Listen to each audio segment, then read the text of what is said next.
let's look at another example. This is still in 4.3, so we always like to write that down just to stamp it. So this is 4.3 continued. All right, next example says this: if f of x is equal to x to the 1/3 times 8 minus x, find local extrema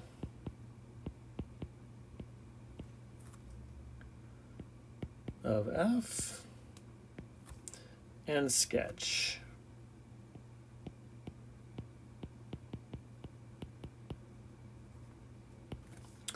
All right, so, well, what are we going to do first? We can do roots first. So f of x equal to 0 if and only if x is 8 or x is 0. So that's pretty clear. Nothing really to do there because those are the intercepts.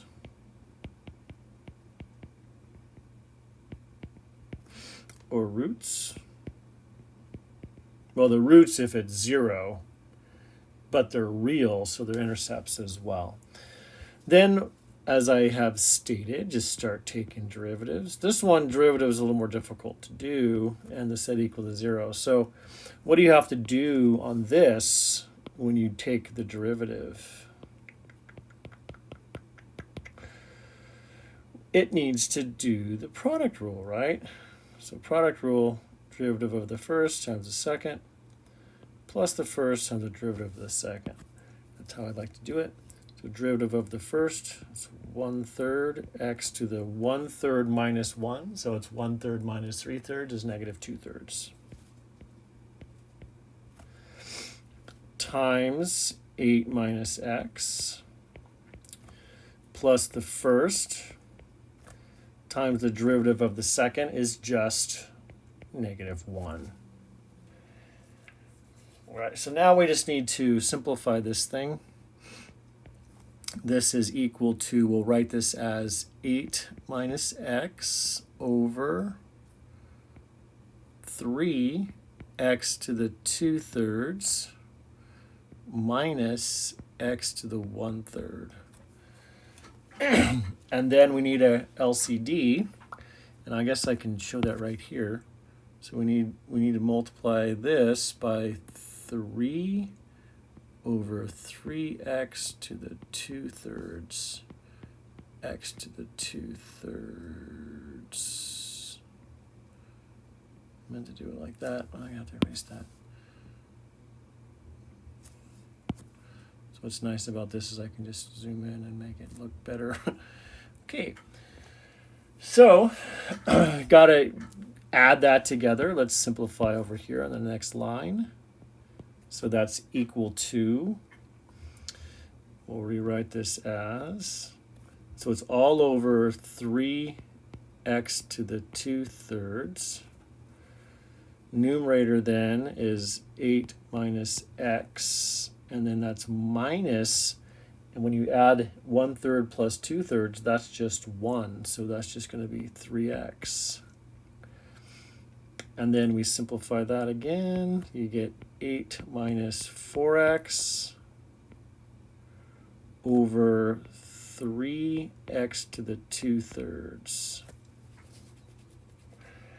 And we still need to set that equal to 0 and solve. We want to factor it if we have to or can. So let's just take out the 4, and that's 2 minus x over 3x to the 2/3. Okay, so we set that equal to 0. Implies, that's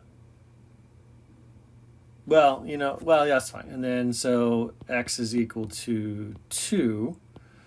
Therefore, critical values Let me just make that an implication because we're just setting equal to 0 implies the root is 2.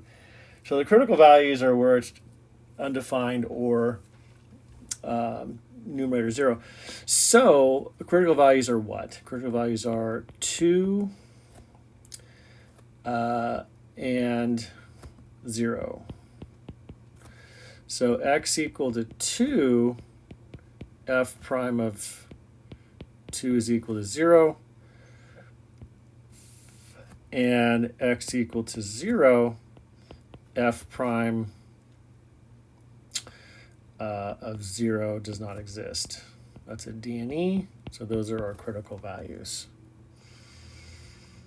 All right, so now you want to analyze this. We could talk about intervals, but this is where I want to do this one a little differently, because we're really just analyzing f prime. So does it change sign around any of those points? Does it change sign around 2 or 0? But the denominator is always positive. So this is some analysis I looked at. So we can see that x to the 2/3 is greater than 0 for all x. Because of this 2 here, you're going to be squaring it eventually. You can basically do a cube root and then square it. It's always positive. So the pivot around 0 doesn't do anything. It's not changing sign around 0.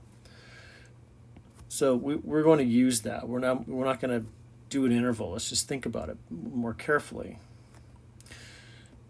So f prime only changes sign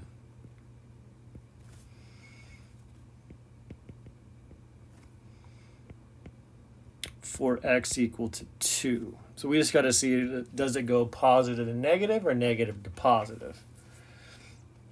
So we analyze that. So f prime is greater than 0 for x less than 2. And that's just looking at the function, right? I'm looking at the function back here. Where's the function?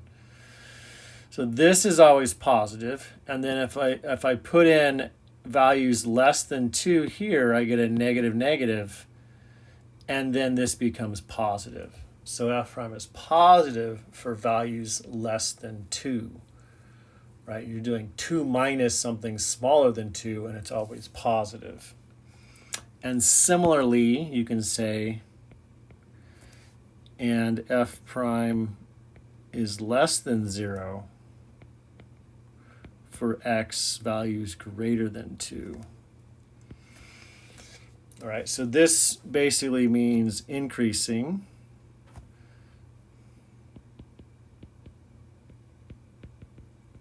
So do you see how I'm analyzing this without just doing a chart? Charts are fine, but this is more like how I like to think about it. And it's decreasing.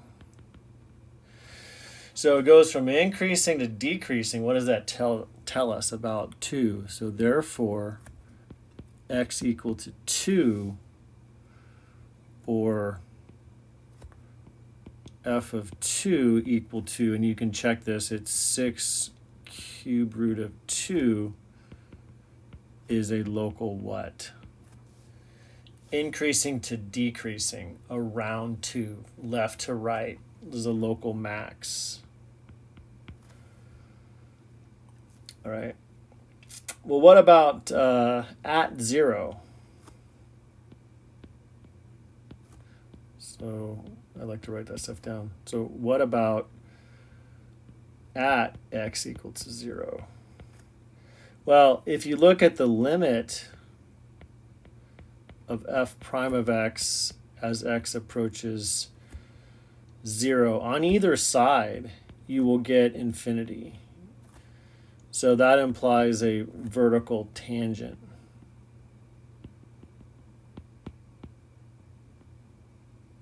So it goes vertical, basically.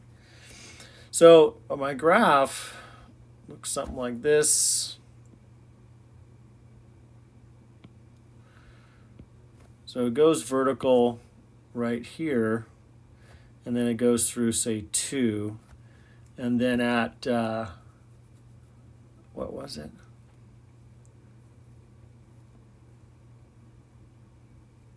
No, the 8 is the intercept. So this is way out at 8. So at 2, it has a maximum. It goes from increasing to decreasing. So let's write those down. So we'll call this 2, 1, 2, 3, 4, 5, 6, 7, 8. And then it goes all the way over here. We're not going to do it to scale. So it's basically coming up like this. It's going to go vertical, and then it's going to come back at 2 and then go down. And then it just keeps on going down. So roughly that's might be what it looks like. There's your local max. So that's 6 root 2. And you can find approximations if you want. Way out here, this is 8. So it's something like that.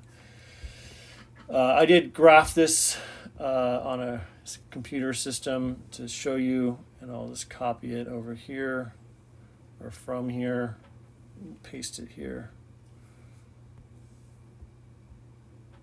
Okay, so this is what it looks like if you graph it on a computer. So computer graphing is last resort. I don't really want you to do it, but it's nice to look at here and there. All right, so that's what the graph looks like on a computer, and then you can see that this is 8, this is 2, so 2, 4, 6, 8, and then that value is it's actually, I think, 6 point something, and then it goes vertical there. So what it's doing down here, I wouldn't really know, but I know it goes vertical, and then it comes back. And down here, it doesn't do a dip or turn because you'd get those values. So it doesn't do anything weird down here because those values would show up if the graph did that. So it's just increasing all the way to 2. So it's increasing all the way to 2, and then it's decreasing. But right at 0, we know it goes basically vertical. And the rest, we don't really know what it does. It could do that. And we can find those, and that graph changes. We will find that orientation of the graph later. Okay, next example. So this is an application of basically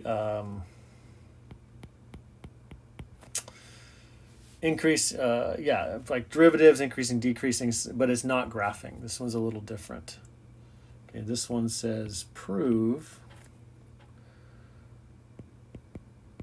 that 1 plus x to the n is greater than 1 plus nx for x greater than 0 and n starting at 2, etc. 2, 3, 4, 5, 6. So you can say like n is an integer and n is greater than 1. But we're going to simplify a little bit and just say n is 2, 3, 4, 5, 6, etc. So it starts at 2. So we're going to use a derivative. So this is how we're going to do it. We're going to show that something's always increasing. So here's proof. It says proof, so you say proof. What I'm going to do is I'm going to let f of x equal this function. I'm going to subtract that. So 1 plus x to the n minus 1 plus nx. Okay, then what we're going to do, so we will show that f of x is greater than 0 for x greater than 0 and n equal to 2, 3, 4, etc. Okay, so we're going to first assume x is greater than 0 and n is 2, 3, 4, etc. Now, I need to show like what is happening at 0. So at x equals 0, we have f of 0 equal to, and then let's substitute in, it's 1 plus 0 to the n minus 1 plus 0, which is equal to 0. So it doesn't matter what n is. You get, here, let me show you, let me just write that out too. So that's, let's bring this over here.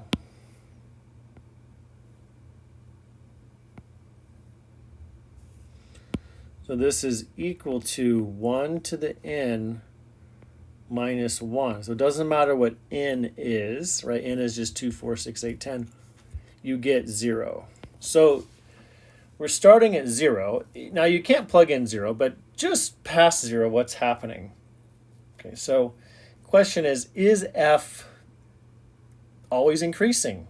Like if you start at 0, does f just increase?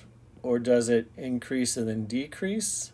So if you can show that f is always increasing after 0, that proves that f of x is greater than 0, always.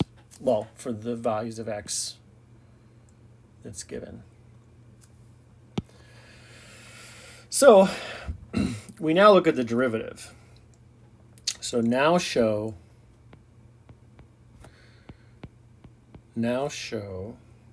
f is always increasing.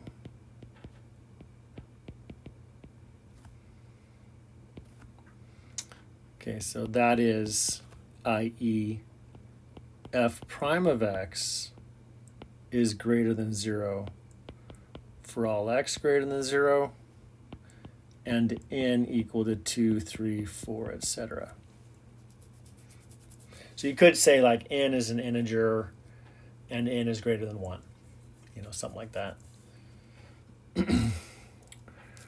All right, so to show f prime is positive, which means it's increasing, you take its derivative with respect to x.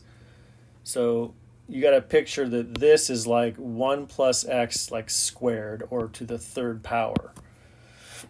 Then you got to apply the chain rule on that. So it's derivative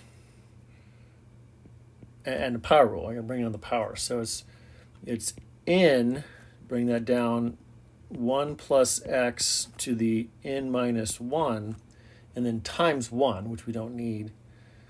And then the next one is just n, so it's just minus n. And then I can factor out the n, and I'm left with just 1 plus x to the n minus 1 minus 1. So n is positive. So n is positive, and so this doesn't matter, right? N is 2, 4, 6, 8, 10. So that's just, or 2, 3, 4, 5, 6. It's a positive number. So a positive times what? So is this always positive? That's the question. So since x is positive and n is that, it's basically it. I mean, you don't really have to show much. So we basically need to show, well, let's see. So I just wrote it like this. And since x is greater than 0, so it's a small positive number, and just kind of reminding us of what these values are, then 1 plus x is always bigger than 1, raised to a power that's bigger than 1, minus 1 is always positive. Okay, so 1 plus, so this is kind of a small like description. So 1 plus a positive number raised to basically bigger than 1. I'll just say larger than 1 is always positive. Well, greater than 1, basically. So that's always greater than 1. So this whole thing minus 1 would be positive. So you got to think about that, but that's about as clear as we can get. So so it doesn't matter how small x is, it's still a positive number, and you subtract it. So that's basically it. Therefore, f prime of x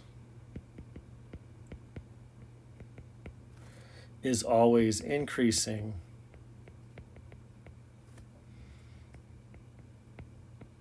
after x is 0, after 0. And n is my 2, 3, 4, etc.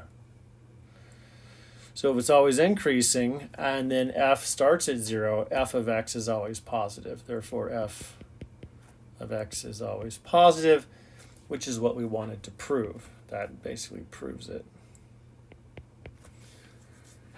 Okay, so that's just an application of a derivative. I wanted to show you something that's just a little different than what you would have seen just from the book and stuff. Okay, let's do one more example. I think I can fit it here. If not, we'll go on to the next page. It's fine. All right, so find, going back to the typical questions, find local and absolute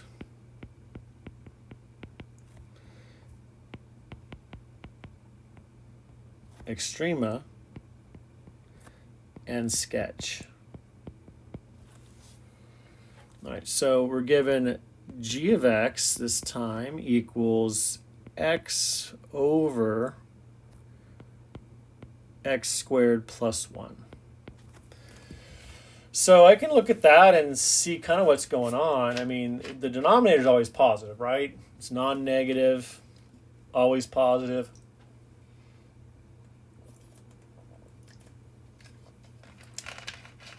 Numerator is 0 at 0.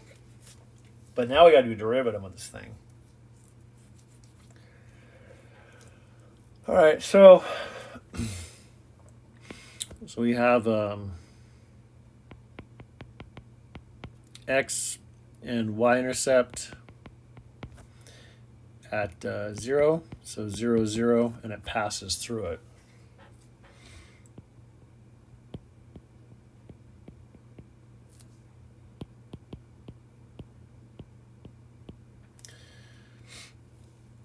All right, now I got to do a derivative. Okay, so g prime of x, we got to use product rule, right? So derivative of the top times the bottom, so x squared plus 1, minus the top times the derivative of the bottom, all over x squared plus 1 squared. A little much on the division bar, divided by x squared plus 1 quantity squared. Denominator is never going to be a problem. I can already see that. The numerator is x squared plus 1 minus 2x squared. Did it again. So I get 1 minus x squared over x squared plus 1 squared. Set that equal to 0 and solve. 1 minus x squared equal to 0. If and only if x is plus or minus 1. All right, denominator is imaginary, so x squared plus 1 equal to 0, I get plus or minus I. So you can omit that, not needed. All right, so we only have two critical values, two critical values are plus or minus 1. Did the roots above, that's fine. Y-intercept's the same. All right, so we can figure out increasing and decreasing, so let's do that. So let's do less than -1, so we'll do x less than -1. And I'm changing up kind of on purpose how I'm looking at this, how I'm analyzing each case. Okay, so we'll do the sine of f of x. So sine of f of x, that'll be negative, positive, negative, increasing or decreasing. So this is decreasing, increasing, decreasing. All right, so this implies a local minimum. This implies a local maximum. All right, so you can kind of verify all that stuff.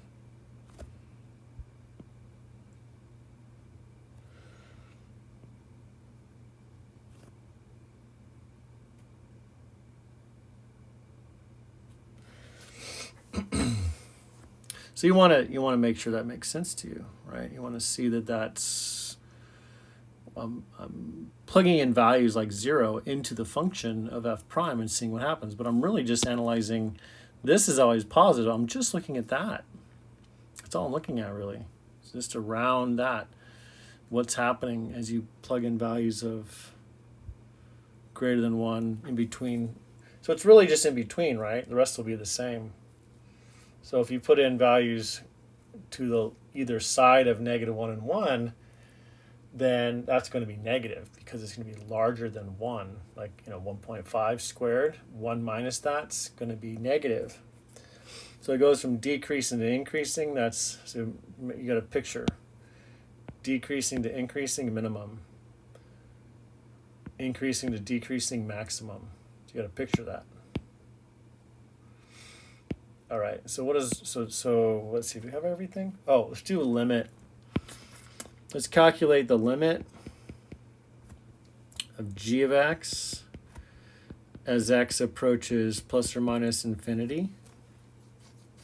Now you can analyze this by dividing by 1 over x, but where's my function? Oh, there it is. But you can see that this degree is 1, this degree is 2, so this denominator is going to take over. This will take over, so this is going to 0 in both cases. So it's always going to 0. So as x gets large, positive, or negative, it's approaching 0. All right, so what else? We can calculate